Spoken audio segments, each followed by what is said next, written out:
Bom dia a todos. Então, damos continuidade ao nosso curso Pintura e Colagem, já chegando no final da década do século XX, abordando a questão do neo-expressionismo e os anos 80, no que concerne a técnica da colagem.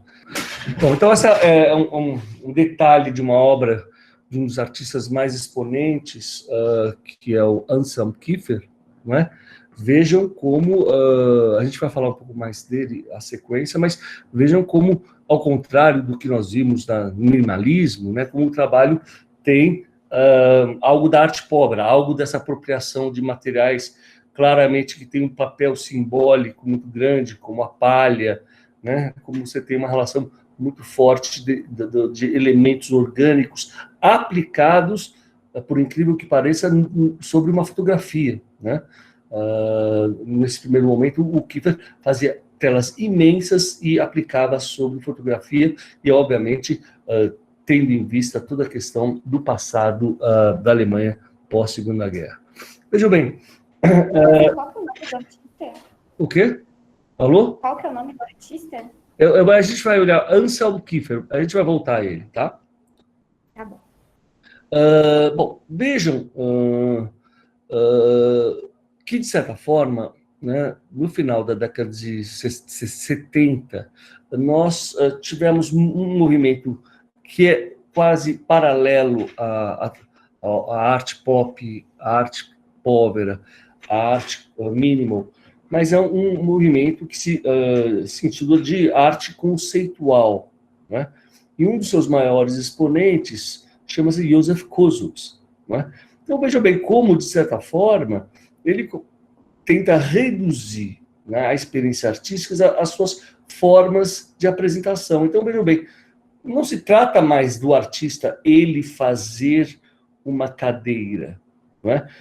Se trata ele de justamente, né, fazer uma espécie de jogo de linguagem entre a representação, não é, de uma cadeira fotográfica, a presentificação de uma cadeira, né, que agora, no entanto, também aparece como uma fotografia de uma fotografia, e uma definição linguística do que seria uma cadeira. Ora, eu acho que um movimento que teve uma enorme consequência, e é interessante você pensar que até, por exemplo, um artista pop como o Rauschenberg, em alguns momentos também fez experiências com a arte conceitual. Mas, de certa forma, isso é algo que realmente foi um grande embate para aquilo que seria o começo da minha geração, que literalmente surge nos anos 80, ou seja, uma espécie de, embora nós soubéssemos do grande valor desse movimento, é como se o processo artístico se tornasse tão cerebral que a vontade de fazer arte, a vontade de realizar algo novo, de fazer algo de caráter mais lírico, expressivo, pessoal, se tornasse uma coisa absolutamente um pouco rala, né? Então, veja, né, se a arte fica quase um jogo em que você literalmente pode tratar, né, da própria definição do que é o nada, não é? Bom, nesse sentido, aconteceu uma série de movimentos muito instigantes nos anos 80, entre eles uma grande exposição feita no Centro Georges Pompidou, em Paris, né, em 1988, e essa exposição teve um efeito incrível, porque, de certa forma, durante muito tempo, a partir da década de 50, né, é como se Picasso, claro, ele já fosse uma referência absolutamente clássica da história da pintura moderna, mas, de certa forma, todo mundo o tratava como uma espécie de velho mestre, em que as suas contribuições teriam pouca importância para a arte da bricolagem, da colagem e da pintura propriamente dita. E, no entanto, essa exposição que foi feita 15 anos depois da sua morte, revelou um Picasso incrível, um Picasso com uma vitalidade, com uma expressividade, com uma sensualidade, não é? Vejam como claramente a pintura dele adquire uma liberdade poética, pictórica e um sensualismo, né? um eroticismo que talvez jamais fosse tão trabalhado de maneira tão intensa como nos últimos anos do Picasso. Então, de certa forma, essa exposição sim teve um papel muito importante para não só trazer de volta a importância da pintura como um meio expressivo relevante, mas como também para permitir uma volta à figuração, uma volta a uma pintura que poderia ter um caráter mais expressivo e onde o princípio da colagem como fragmentação e recomposição parece agora de uma maneira muito mais trágica e dilacerada.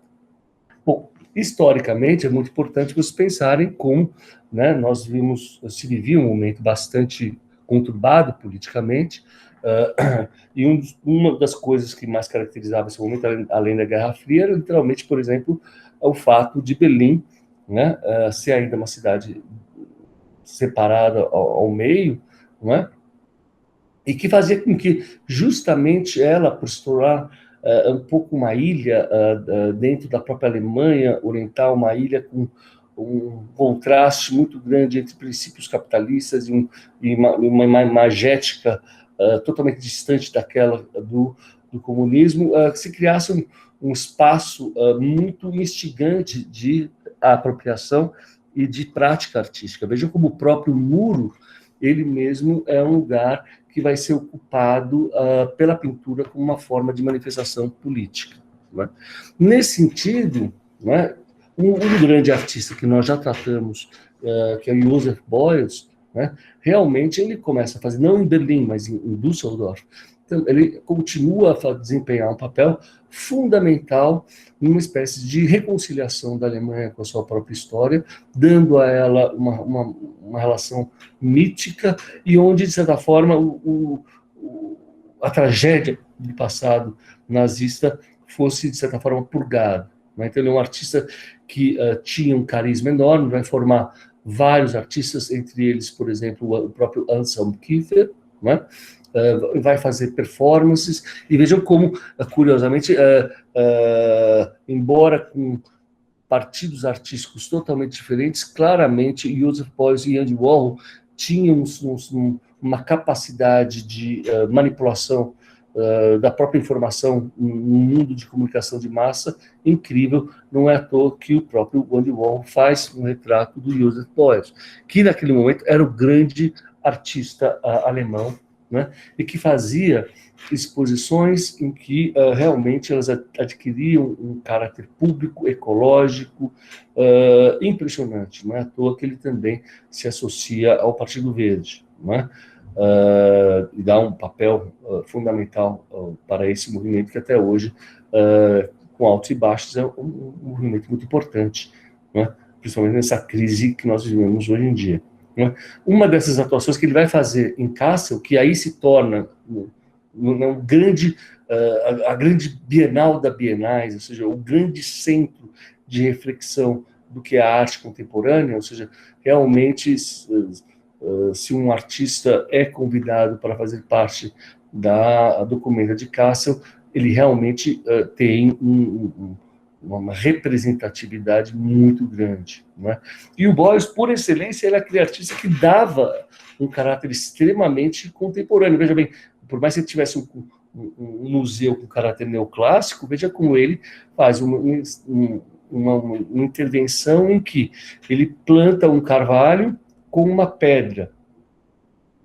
E o grande desafio é fazer com que as pessoas levassem essas mudas para os lugares mais diferentes do mundo e ao lado desse carvalho colocassem essa pedra monolítica que é, como tudo que remete à obra do Beuys, a uma espécie de origem, né, céltica, uma origem primordial do homem com a matéria. Então, por exemplo, se você anda em Nova York, perto do Dia Foundation, que é aquele lugar onde a gente viu que se torna o centro da arte minimal, você até hoje pode ver já o grande carvalho, né, plantado, e ao lado desse carvalho justamente essa pedra, esse monolito.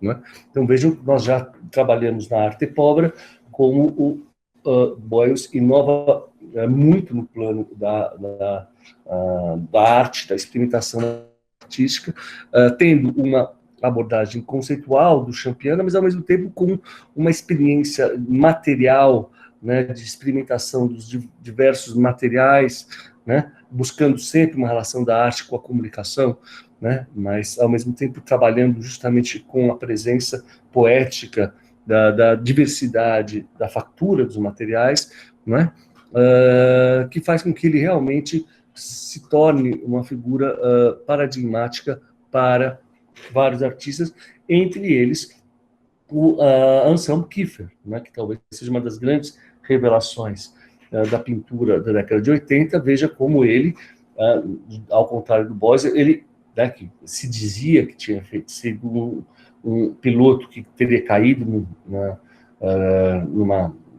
acidente aéreo, né, numa guerra, e salvo por uma população do norte da Rússia, toda uma mitologia que ele cria em torno de si mesmo. Veja como o Kiefer, ele pega essa questão da tradição europeia, alemã, particularmente, por exemplo, a questão gráfica, não é? Então ele trabalha muito com uma pintura em que há uma exploração enorme dos materiais, inclusive da xilogravura, mas ao mesmo tempo ele já de início causa um enorme espanto, né, porque ele pega, né, toda uma arquitetura, né, alemã, né, que teria sido marco dessa ascensão do nazismo como grande forma da manifestação cultural do espírito alemão, e coloca ela sob ruínas, né, e reutilizando toda uma perspectiva, uma construção de um espaço que, de certa forma, todo o modernismo tendia a negar, ou seja, com essa ideia da reificação da pintura como uma superfície planar, com essa necessidade de você enfatizar a gestualidade e a materialidade da pintura. Essa pintura, por um fato de ter uma paleta bastante rebaixada, né, uma escala monumental, né? E, mais do que isso, fazer com que certas questões concernentes à história alemã fossem literalmente evocadas diretamente, isso causou um enorme rebuliço.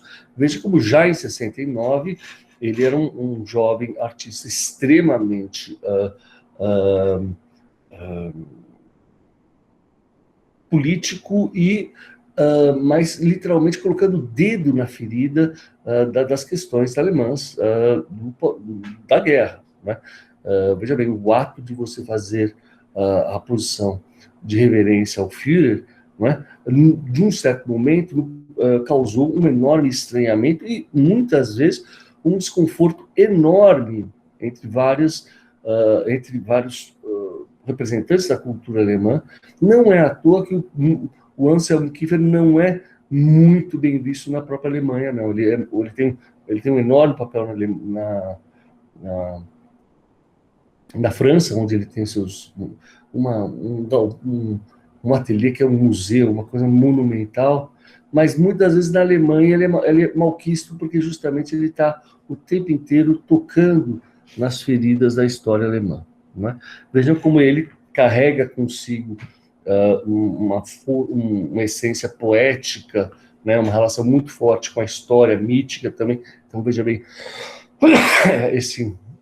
essa busca da terra, do céu, dos elementos, e essa questão de uma indagação qual é o lugar, né, do homem alemão nessa nova realidade, e essa relação de evocação da grandeza da terra como aquilo que caracteriza a propriamente dita, a essência de um país, claramente faz com que muitos teçam uma relação entre a obra de Anselm Kiefer e toda a pintura do sublime, onde você vê, por exemplo, né, o Caspar David Friedrich diante das montanhas ou diante do mar, e toda essa evocação de uma arte romântica que, por um lado, tem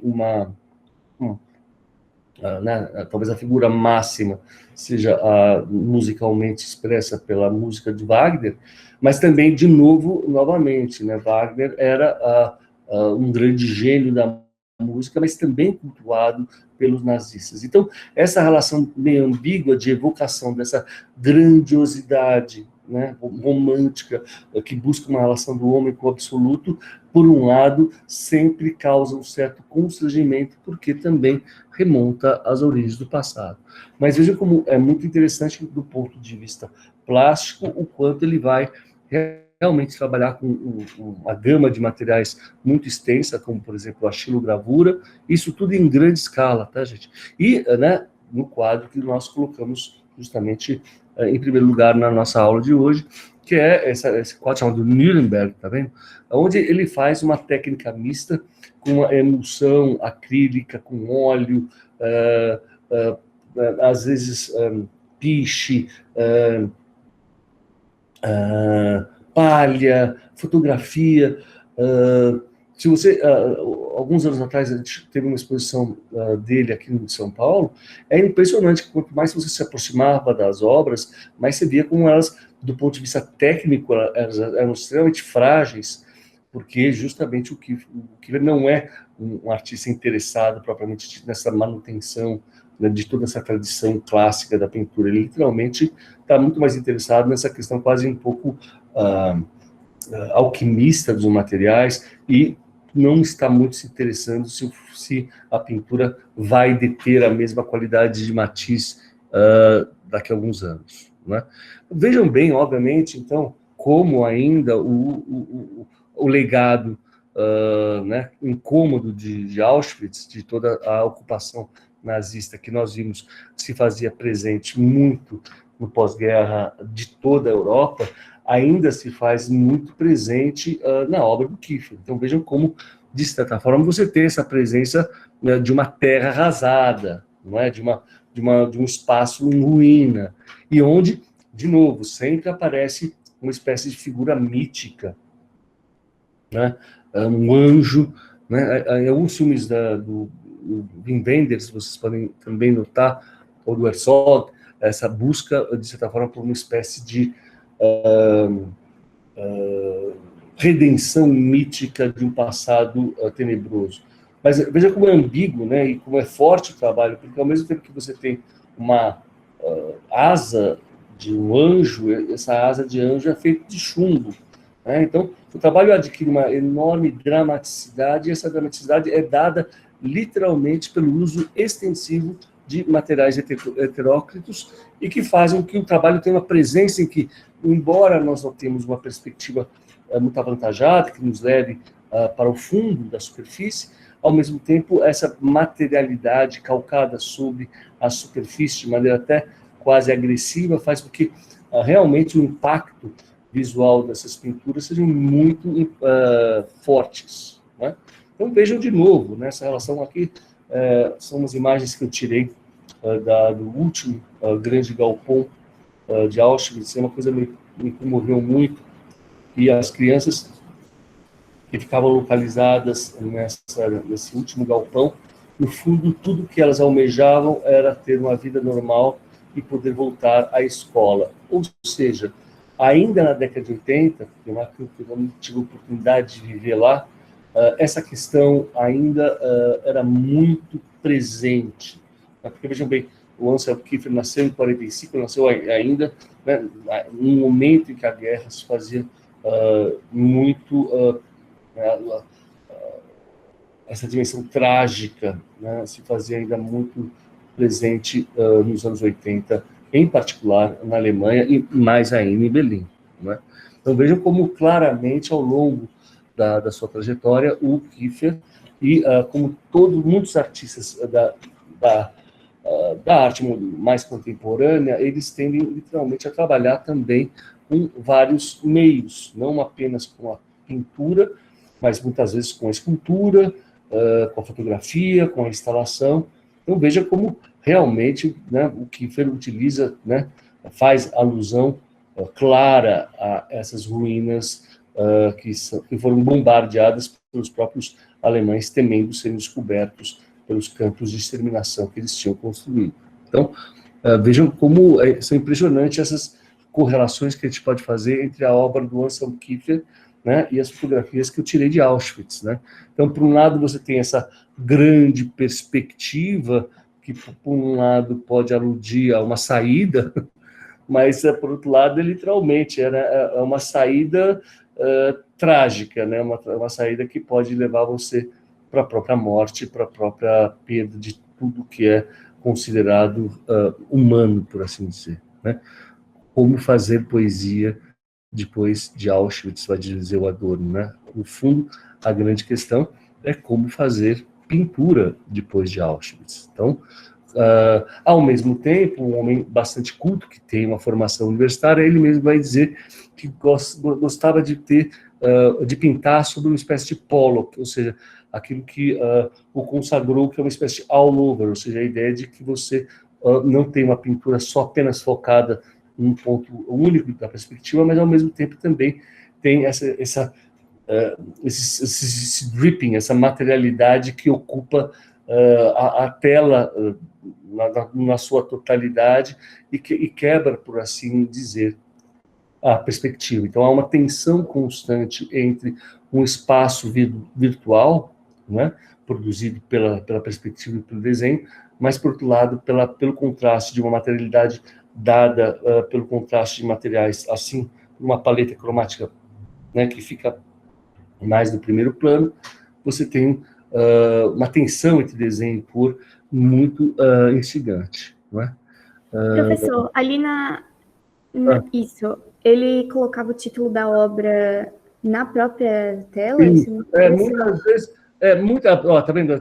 Die Meistersinger auf die Festspiel. Então, quer dizer que os mestres cantores de um festival, muitos dos seus títulos, tá, são claramente remetem a trechos clássicos da literatura alemã ou a poemas de grandes autores alemães. Então, assim, também pensem como nós vimos que na colagem, né, com Majoli de Picasso, por exemplo, quando o texto entra diretamente dentro da superfície pictórica. Né? Então, veja como o Kiefer, muito bem colocado, claramente colocava o título dentro da própria pintura. E isso, veja bem, também quebrava um pouco um certo ilusionismo, porque você tinha um céu, mas quando você escreve nesse céu, você torna ele também um céu gráfico.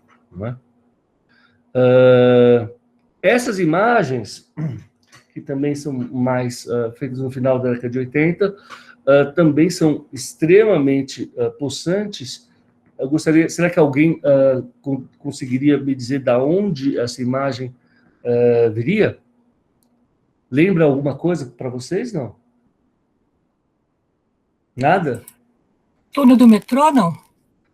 Não, isso lembra o Copan, gente.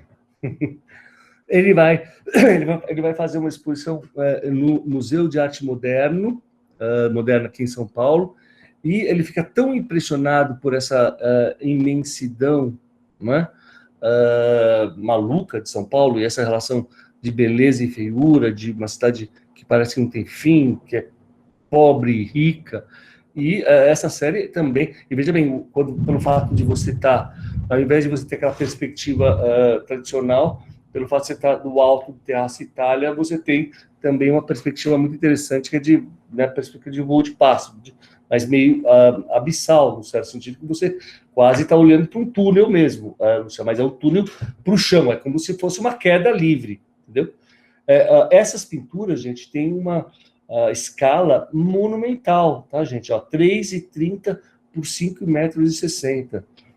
Procurem ver no YouTube alguns vídeos sobre esse artista, porque realmente é algo que a gente não pode sentir aqui, a grandiosidade da escala desse artista. Tá?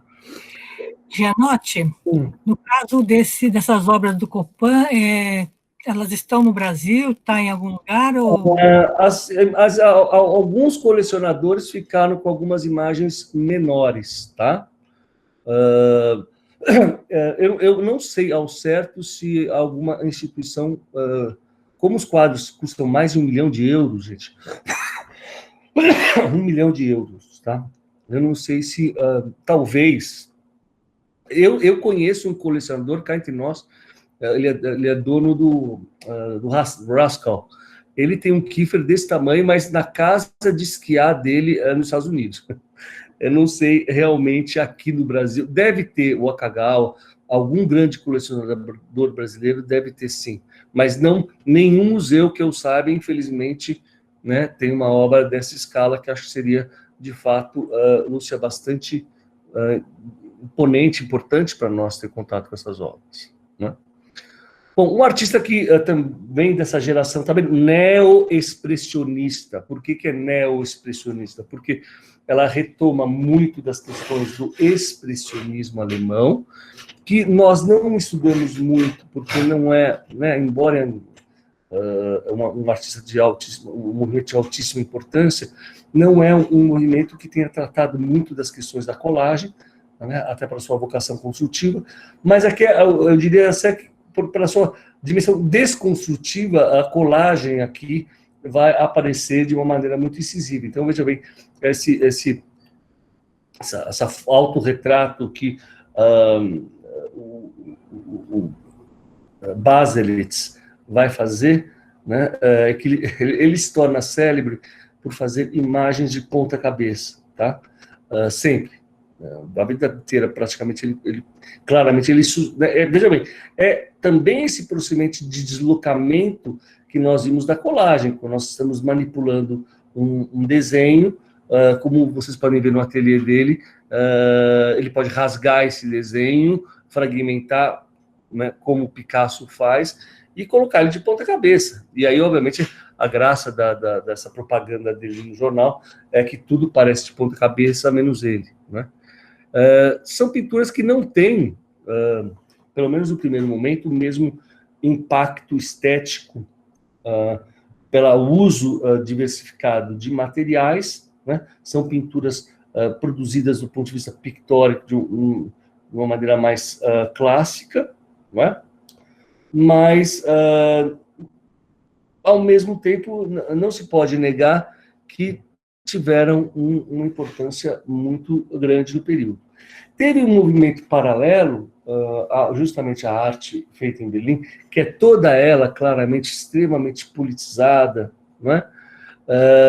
E muitos artistas, até um artista muito interessante, Rüdiger, que depois virou um bom pintor, mas nesses momentos havia uma espécie de busca de libertação, não só política, né, mas de todos, quase como uma continuação de maio de 68, de todas as grandes questões colocadas pelo capitalismo, que a gente vai configurar como capitalismo tardio, mas havia inclusive uma espécie de vontade de fazer uma pintura má pintada, né? Ou seja, por que nós temos que nos apegar ao fetiche da mercadoria e fazer o produto bem acabado, sendo o que importa propriamente dito para nós é fazer uma arte punk, uma arte de contravenção, uma arte de luta contra o sistema, né? Nesse sentido, você vem ter artistas, né, que também tiveram importância, como o Pank, por exemplo. Lembrem como isso remete a muito uma arte que o Alex Valauri vai fazer aqui em São Paulo, toda uma arte do grafite, né, se pauta muito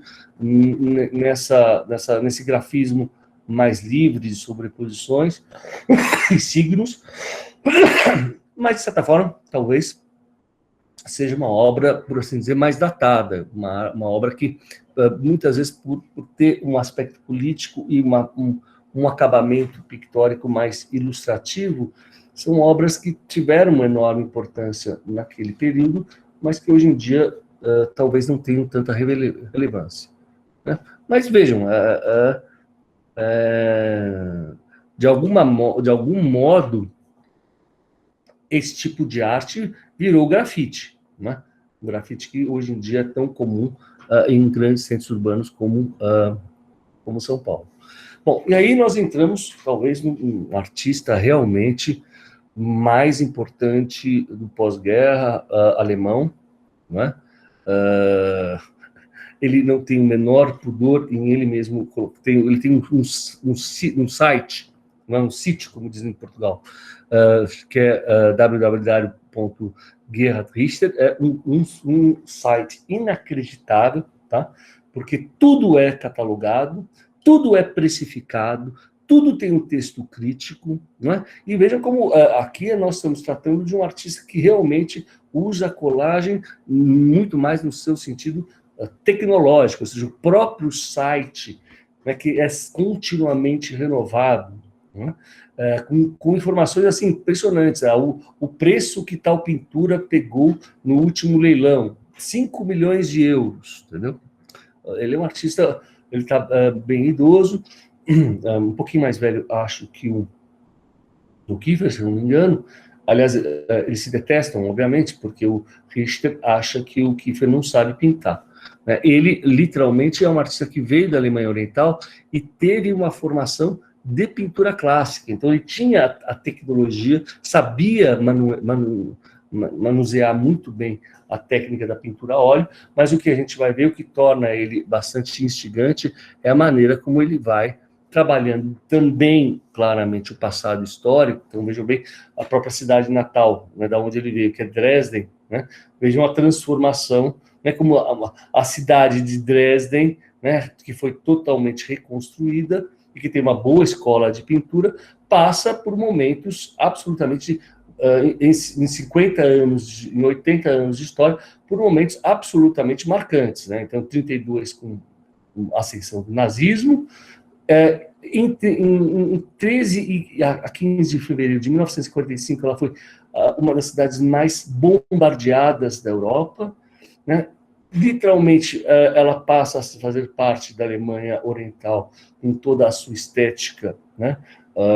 Que nós sabemos do realismo socialista, ao qual o Richter foi treinado, e depois desse seu processo de reconstrução da Alemanha, o quanto ela, de volta, aparenta ser ao grande centro de arte barroca da Alemanha, do século XVII, e que, de certa forma, é como se todas as feridas do passado tivessem sido recuperadas. É muito interessante, gente, voltando lá para o princípio da nossa aula, não é? Como o Aby Warburg, que é aquele grande historiador que vai fazer a Mnemosyne, o Atlas, é aquele grande historiador da arte que vai pensar uma possibilidade de pensar como certos elementos da cultura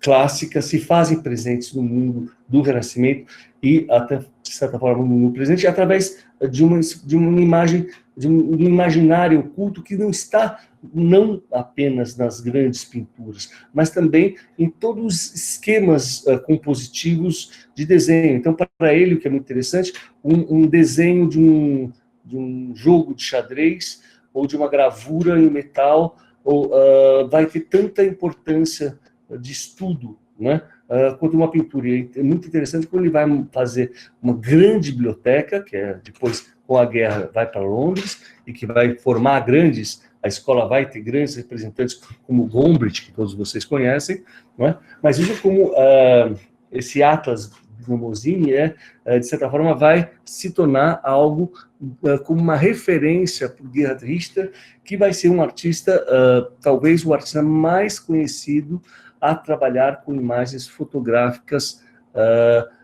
em preto e branco. Né? Hoje em dia, acho que todos vocês devem ver, né, nos últimos 20 anos, a quantidade de jovens artistas que pinta fotografias em preto e branco. E a gente não sabe por quê. Né? Na verdade, de certa forma, isso se atribui sim ao Anselm Kiefer. Né? Ele tem uma formação muito interessante, porque ao sair da Alemanha Oriental, ele vai trabalhar num processo de fotografia analógico. Não sei se vocês já tiveram a oportunidade de ver como esse processo é mágico, você vê a imagem surgindo através dos químicos, não é? E vejam como ele vai trabalhar com, num primeiro momento, com imagens que fazem referência a esse mundo pop, né? Não sei se vocês lembram quando o Eduardo Paolozzi vai fazer um pouco essa crítica da imagem de consumo, né, do que seria a cultura massificada americana, não é? meio mostrando o quanto isso é, de certa forma, fascinante e absurdo ao mesmo tempo, numa Inglaterra totalmente destruída. Imagine o que é justamente um homem que sai da Alemanha Oriental, que vocês não têm noção, gente, mas era cinza. Né? Eu tive essa oportunidade de, muito jovem, fazer esse percurso, ir para o Museu Pérgamo, né? Visitar o museu, atravessar a fronteira, né? E todo mundo olhava para mim, e eu não sabia por quê. Até eu ia ao museu e uma atendente perguntou se eu, um olho fascinado, se eu era americano. E aquilo foi me dando um certo mal-estar, né? Porque todo mundo parecia que estava olhando para mim. Aí que eu me dei conta que, efetivamente, eu estava indo com uma calça vermelha. Na época, a Fiorucci era uma calça da moda, mas ninguém na época tinha a possibilidade de usar uma calça vermelha em Berlim Oriental, entendeu? Então, vejam bem, essa questão do preto e branco tem várias significações simbólicas. Então, vejam como o Kiefer, nesse primeiro momento, ele tem uma relação, ao mesmo tempo, de fascínio e também um certo posicionamento crítico a um choque dessas duas realidades tão distintas. E, como o Aby Warburg, ele vai, então, de certa forma, fazer esse grande catálogo, de grandes catálogos do que seriam a história da arte alemã, né, desse imaginário. Vejam bem, assim como o Andy Warhol fez as suas cápsulas do tempo, o Gerhard Richter vai fazer, né, olha só, o processo claro da colagem, que é o processo do colecionador, né, ele literalmente, durante anos, sistematicamente coleciona uma série de imagens. E assim como o Andy Warhol, tá vendo? A gente sabe como muitas das pinturas do Andy Warhol surgiram a partir das imagens que não ele tirou, mas que ele recolheu de meios de reprodução, né, como jornal, por assim dizer. O próprio Richter também, veja bem, muitas vezes vai fazer suas pinturas em preto e branco para ressaltar o fato, veja bem que isso é muito importante, que ele não está fazendo uma pintura do real ou um retrato do real, como o Andy Warhol também nunca estava fazendo uma pintura da Marilyn Monroe, né? Ele estava fazendo uma pintura do retrato da Marilyn Monroe, assim como o Richter está fazendo uma pintura de uma fotografia. Tá? Essa é uma questão muito importante, e não é à toa que eu tenho um curso paralelo ao que eu dou hoje, chamado Pintura e Colagem. O meu outro curso, nesse semestre, se intitula justamente Pintura e Fotografia. Então vejam como, claramente, esse imaginário pop, né, e é nesse sentido que é interessante vocês verem como, né, em 1960, embora eu tenha dado aulas em sequência, mas, de certa forma, tudo ali, né, estava ao mesmo tempo agora. Então você tinha arte pop nos Estados Unidos como uma grande referência da hegemonia da arte americana, você tinha ainda os grandes artistas expressionistas abstratos, você tinha arte pobre na Europa, você tinha o minimalismo nos Estados Unidos, você tinha arte conceitual também nos Estados Unidos e na Europa. Mas vejam como é interessante, como muitas vezes o Richter, tendo conhecimento, obviamente, da arte pop, dá uma interpretação totalmente diferente, né, a uma série de pintura do Lichtenstein, né? E aí ele vai ter uma sacada, né, que também vai se tornar um marco da pintura dele e que muita gente vai copiar. Talvez o Richter seja um artista mais copiado no mundo hoje em dia, que é essa ideia de, literalmente, ao invés de produzir uma sensação do enquadramento e pelo som, como vai dizer o Lichtenstein, ele vai trabalhar com a ideia do desfocado, que é algo que aparece claramente no processo fotográfico, né, quando você literalmente, né, erra o foco, principalmente no processo analógico, muitas vezes a imagem vem desfocada. A gente viu como os futuristas trabalharam um pouco com isso, com a ideia, né, de uma repetição do movimento, né, se baseando nas fotografias do Marais e do Muybridge. Mas vejam como aqui o que é muito interessante é literalmente essa ideia de que o que ele está pintando não é propriamente uma imagem de um avião, mas é uma imagem ready-made, como se diz, uma imagem de uma imagem. E justamente pelo fato de ela ser em preto e branco, se acentua essa ideia de movimento. A gente viu como, claramente, essa ideia de trabalhar a partir da concepção da imagem como reprodução, né, é algo claramente que tem uma origem conceitual e vem do Marcel Duchamp, né? Então veja bem que coisa incrível, né? Tem uma pintura muito famosa dele, que é a Emma, mulher dele, descendo a escada, não é? Então veja bem, nossa, parece simplesmente, veja como, primeiro, a técnica maravilhosa que ele tem do ponto de vista, né, do domínio da pintura a óleo, mas veja como é uma pintura que também tem claramente a sua conotação conceitual.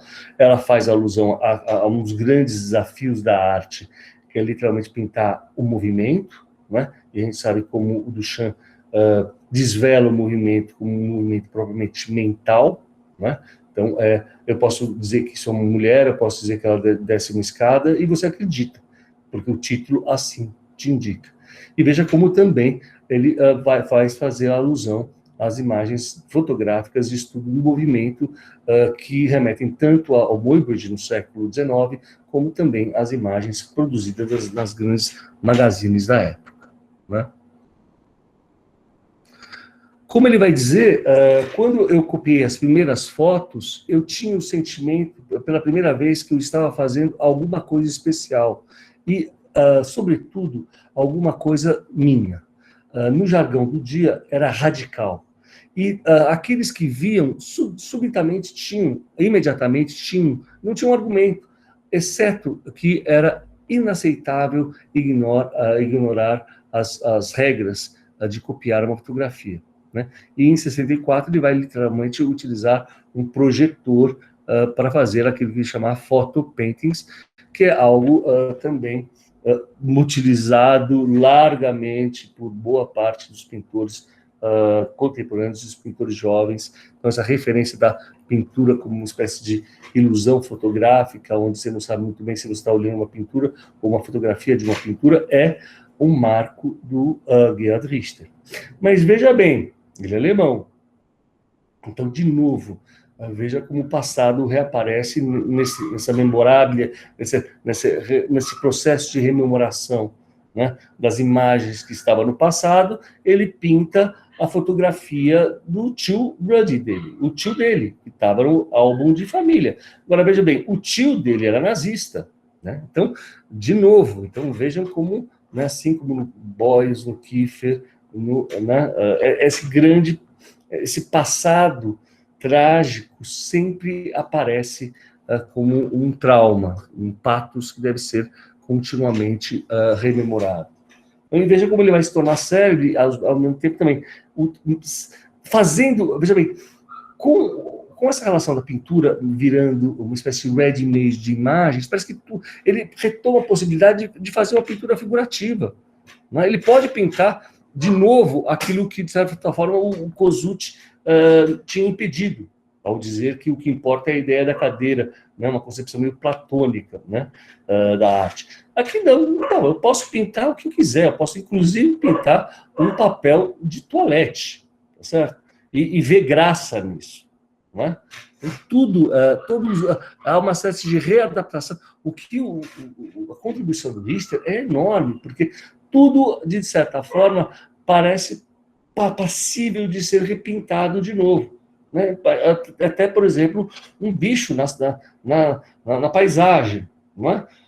Aquilo que, né, desde o impressionismo, parecia uma coisa totalmente cafona, démodé, mas a graça é que, literalmente, é uma espécie de suspensão em que você nunca sabe ao certo se você está olhando uma pintura, ou a fotografia de uma pintura, ou a pintura de uma fotografia, né? Então, vejam como, pelo domínio técnico que ele tem, ele consegue criar uma zona de tensão entre esses meios, em que literalmente ele se apropria de algumas imagens instantâneas da própria filha. Vejam sempre pessoas que estão próximas a ele, a mulher, a filha, né, e dá a ele a volta da figuração da pintura contemporânea se deve muito a essa vertente fotográfica inaugurada de maneira proeminente pelo Gerhard Richter, não é? Então veja a beleza de, por exemplo, essa cena, né, da Betty, da filha dele, lendo, e veja bem, como há toda uma concepção, extremamente refinada, né, que, ao mesmo tempo, faz alusão a toda a história da pintura. Então, quando você tem a filha dele lendo um jornal, veja como isso remete claramente a um estado de indeterminação e de absorção, como vai dizer o Michael Fried, né, que faz com que a pintura do Vermeer, que talvez seja o maior pintor de todos os tempos, uma das grandes referências da pintura flamenga, né, do século XVII, cuja indeterminação está justamente pelo fato de você não saber ao certo o que a moça está lendo, não é? Veja como ele cria uma zona de tensão psicológica, não só pela diferença dos planos focais, que literalmente também é algo que o Vermeer utilizava quando supostamente ele usava o recurso da câmera obscura, né? Que literalmente cria planos focais distintos, né? E ele justamente se celebrizou por essa colocação da pintura sem aquela definição italiana, onde tudo tinha o mesmo plano focal, mas ele vai trabalhar com planos focais distintos, não é? Bom, a importância dele é tão grande que ele, inclusive, vai ser convidado, veja bem, para fazer os grandes, recuperar e fazer os vitrais da grande catedral de Colônia, que até hoje, não sei se ela está totalmente concluída, foi bombardeada, e, veja bem, então ele vai pegar uma fase dele que é mais conceitual, que é de 74, onde ele está pintando, antes de um mundo pixelizado, esse mundo antecipando uma pintura pixelizada, não é? E fazendo alusão a uma pintura de abstração minimalista, por assim dizer, não é? Ele vai fazer essa grande intervenção na Catedral de Colônia, em 2006. Parece que ouvi dizer que agora ele está fazendo mais uma. E o que é meio louco é assim, que não só você tem uma nova tecnologia que permite você fazer vidros com muito mais nitidez e saturação, mas é muito curioso, né? Porque há algo, por um lado, a gente pode considerar meio sagrado, mas, por outro lado, meio profano, porque um pouco ele transforma a catedral no meio de uma boate, né? Não sei, eu realmente tenho um maior interesse de ver essa instalação ao vivo, e eu não posso dizer ao certo o impacto que ela causa no espectador, mas que o fato e veja como, de novo, nós falamos da relação da pintura com a colagem desde os seus primórdios, quando nós tratamos na primeira aula. Veja como temas clássicos da Vanitas, de tudo que acaba, né? A vela, o crânio, então, tudo, ele pode, né, pintar tudo que ele quer. E, ao mesmo tempo, ele se dá a liberdade de fazer pinturas extremamente figurativas, né, com uma nitidez ou falta de nitidez absoluta, mas também ele faz pinturas abstratas e que são muito impactantes porque elas parecem quase um negativo fotográfico que deu errado, né? Vocês mais jovens veem tudo pelo processo digital, mas essa referência é muito grande de quando você via uma imagem que muitas vezes, para sua decepção, aparecia toda borrada, né? Então, você parece que tem uma relação muito bonita de uma imagem que foi destruída, né? Ao qual sobra apenas uma lembrança, né? Como naquele grande romance, a obra-prima do Balzac, né? A obra-prima desconhecida, em que retrata a história de um grande pintor que teria feito uma obra-prima, mas que só restaria o vestígios dos pés de uma mulher. Então, vejam bem, né, a complexidade desse artista, em que você, nesse site, vê as imagens de gêneros totalmente difusos, não é? E, de certa forma, é algo que remete muito à questão, novamente, da questão da colagem numa plataforma cada vez mais digital. Ora, um grande companheiro dele desse período, que faz o mesmo percurso, e vem antes que o muro seja levantado, né? Se não me engano, em 63, para a Alemanha, para a Ocidental, é um grande artista alemão, também chamado Sigmar Polke, né? De novo, vejam como o passado alemão muitas vezes aparece de forma trágica, mas aí talvez com uma certa ironia muito grande, porque o Poe retoma aquele princípio do Rauschenberg de não trabalhar com a tela branca, né? Ele trabalha com telas ready-made, ou seja, em vez de trabalhar com a pureza da tela, eu vou pegar já uma loja de tecidos, um tecido de oncinha, um tecido de flores, né? E sobre ela vou aplicar um stencil simplesmente de uma câmara de observação, de uma torre de observação de Auschwitz. Então vejam de novo essa tensão que se cria, né, no observador, em que, por um lado, você tem uma cena que supostamente seria bucólica, né, mas toda ela é carregada de horror, né? Ele é um artista também que tem uma enorme investigação com os materiais, vai utilizar vernizes, lacas. Veja como a própria estrutura da tela, pelo fato de ele utilizar não mais uma tela Luna 10, mas um plástico, eu não sei muito bem que superfície seria, mas aí ele vai utilizar uma série de resinas da mar e sintéticas. Então você tem uma relação de uma certa transparência e ao mesmo, em cima disso, ele vai aplicar um processo fotográfico de impressão de fotolito. São pinturas absolutamente fantásticas, gente, tá? Como ele mesmo disse, eu amo os pontos, né? Eu sou casado com eles. Quando eu pinto pontos, eu fico feliz. Os pontos são meus irmãos. Eu mesmo sou um ponto. Veja que, gente, ele está falando isso nos anos 80, onde o mundo do computador não tinha essa predominância. Então, como grande artista, é aquele que antecipa claramente o grande imaginário que surge justamente com o advento das novas tecnologias, principalmente com os processos digitais de reprodução de imagem.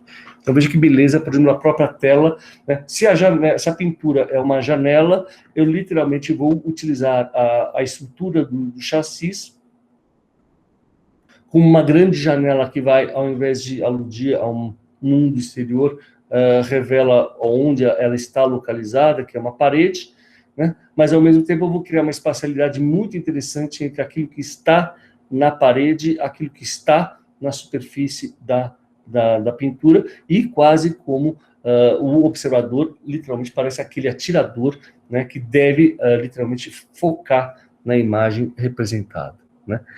Veja que beleza essa série em Punta della Dogana, que é um grande centro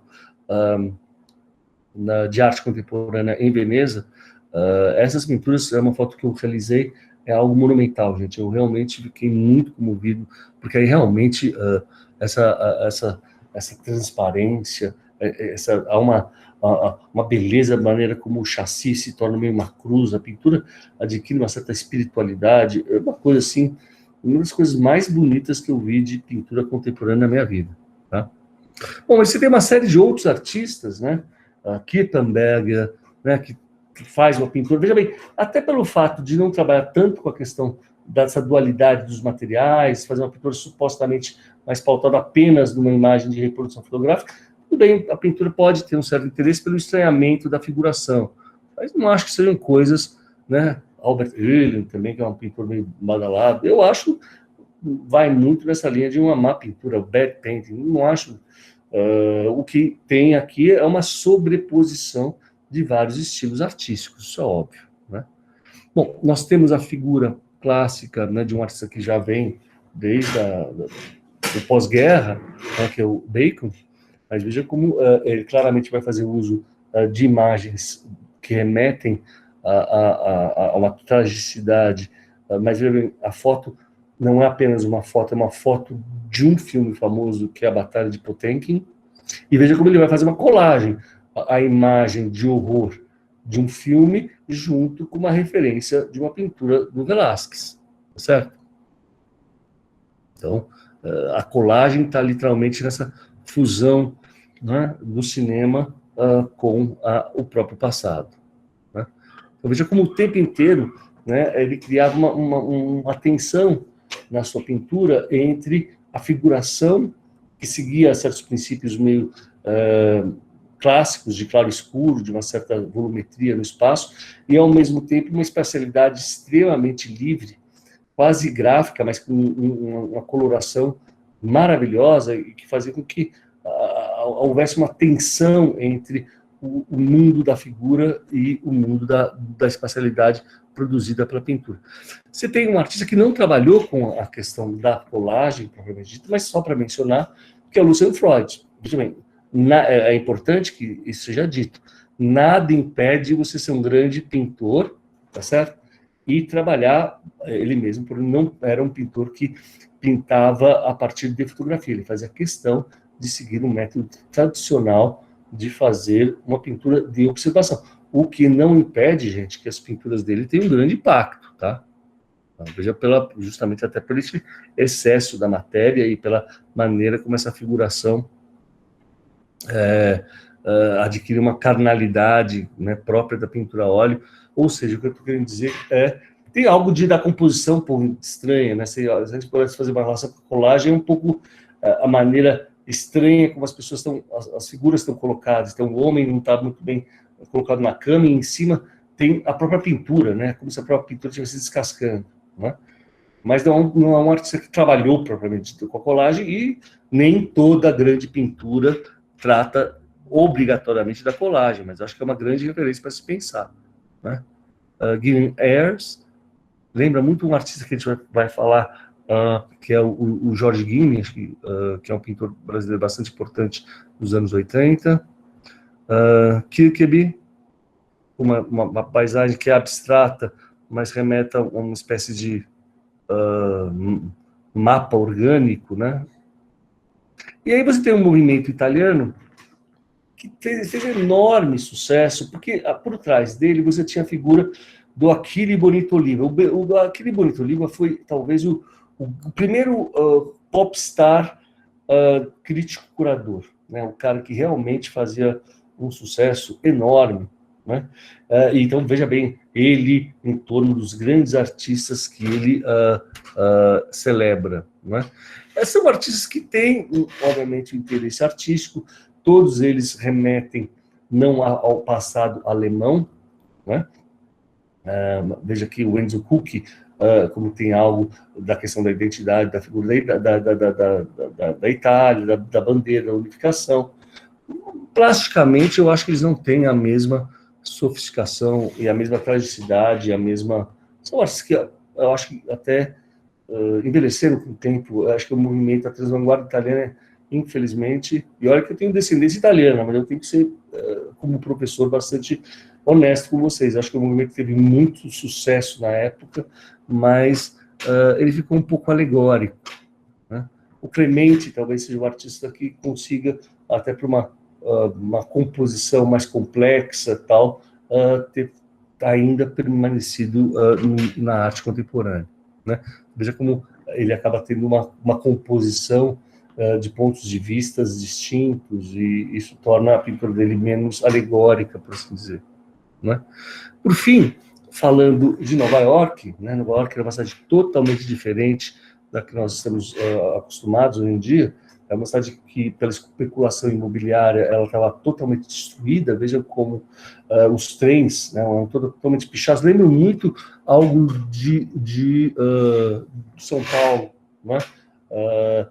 Como a pichação é, por excelência, um meio de demonstração de revolta contra a precariedade do mundo urbano. E o Keith Haring era um artista muito interessante que literalmente fazia esses desenhos nos grandes afiches, nos grandes placares de metrô, né? Nessa época, eu estava morando em Nova York, era uma experiência incrível, porque era um momento de uma vitalidade absurda, embora era uma cidade socialmente com uma crise muito grande, econômica, mas com um rap nasceu naquele momento, havia uma explosão musical, havia uma explosão de novos talentos, todos eles vindo nessa linguagem mais neo-expressionista, ou seja, do artista jovem atuar no espaço urbano com uma força política.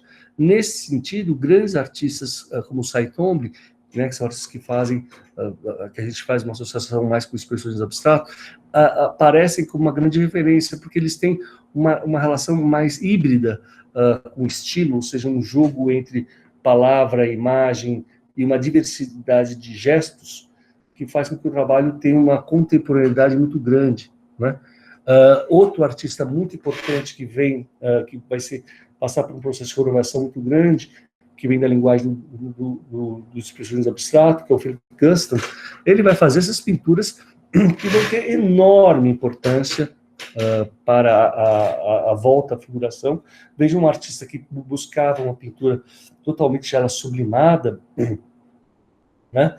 Faz uma pintura totalmente irônica, onde a imagem do cartoon, figuras da Ku Klux Klan, figuras irônicas. Até hoje está tendo uma discussão muito grande, porque uma exposição que ia ser feita, se não me engano, em Londres, foi adiada, porque justamente o Guston trata de questões políticas bastante controversas, mas veja a maneira como ele faz uma renovação do processo pictórico dele, assumindo literalmente não o princípio do all over, ou de um certo impressionismo cromático, mas mais buscando uma composição toda ela permeada de certos signos, muitas vezes irônicos e contraditórios, que causam claramente uma relação de estranhamento, né, muito grande para o observador, né? Mesmo pinturas do expressionismo abstrato seguem o seu caminho, como disse, os movimentos estão sempre intercalados, não é?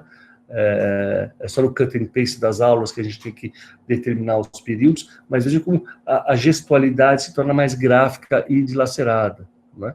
E o próprio William de Kooning, veja como no momento final, o grande pintor do gesto quase faz uma pintura em que o gesto se torna um signo, né?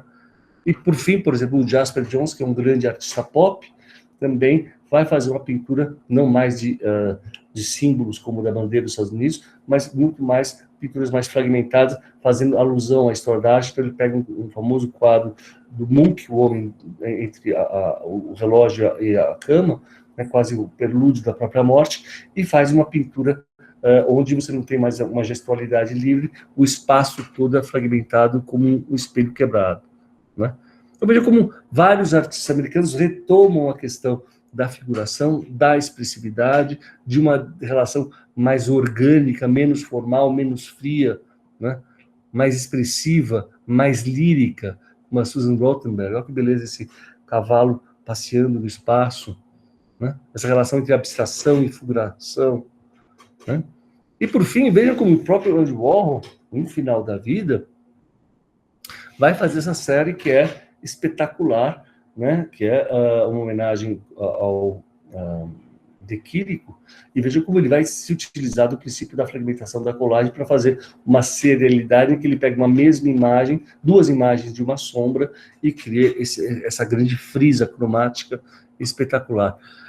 E no final ele vai fazer uma série de trabalhos ainda muito contundentes antes de falecer, precocemente. Então, por exemplo, veja como ele vai fazer uma releitura de toda aquela pintura abstrata do Pollock, por exemplo, do Dripping, fazendo xixi em cima de pinturas oxidadas com cobre.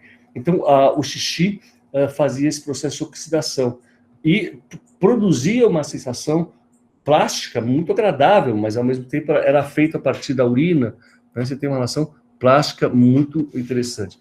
Ele, no final da vida, vai ter uma relação muito forte com Basquiat, que é a grande referência do que seria a arte pop nesse segundo período em que ele não está mais utilizando ícones clássicos, né? E eu acho que essa pintura feita a duas mãos remete muito bem a essa colagem, não é?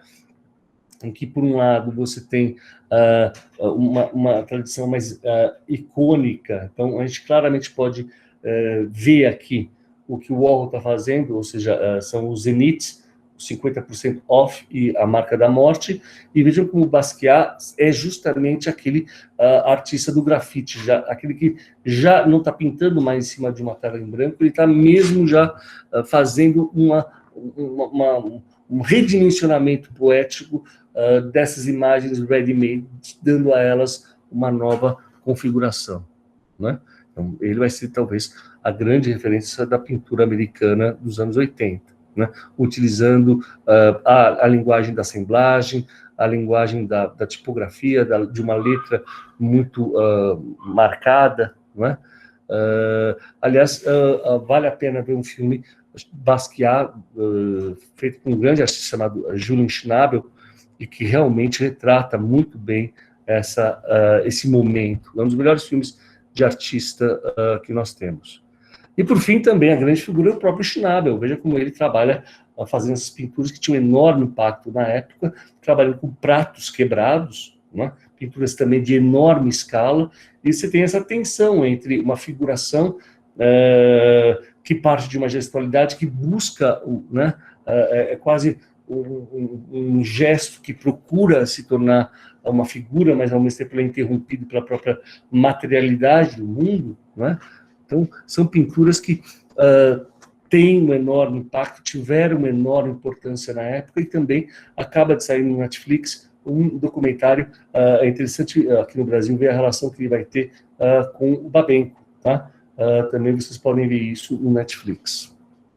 Veja que beleza, essa é uma das séries que eu acho mais bonita, que é a série chamada Maria Callas, em que ele trabalha sobre grandes pinturas de 2,5 metros por 2,5 metros sobre veludo.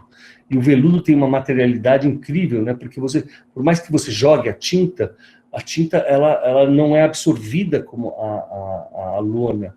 Então o gesto ele trava como o Rauschenberg, e a presença material desses trabalhos é inacreditável, gente. Tá? Um outro artista que está vivo, faz bastante sucesso também, é o David Salle. Veja como claramente é o princípio da colagem, ou seja, você tem um encontro fortuito entre o corpo da mulher, o corpo da imagem fotográfica da mulher, e um objeto totalmente alheio à cena, que remete, por assim dizer, ao cinema, né? Eric Fischl, também um artista que toma a questão da figuração, mas veja que o interessante está nesse jogo da imagem, essa é uma imagem de uma imagem reproduzida de um livro, né?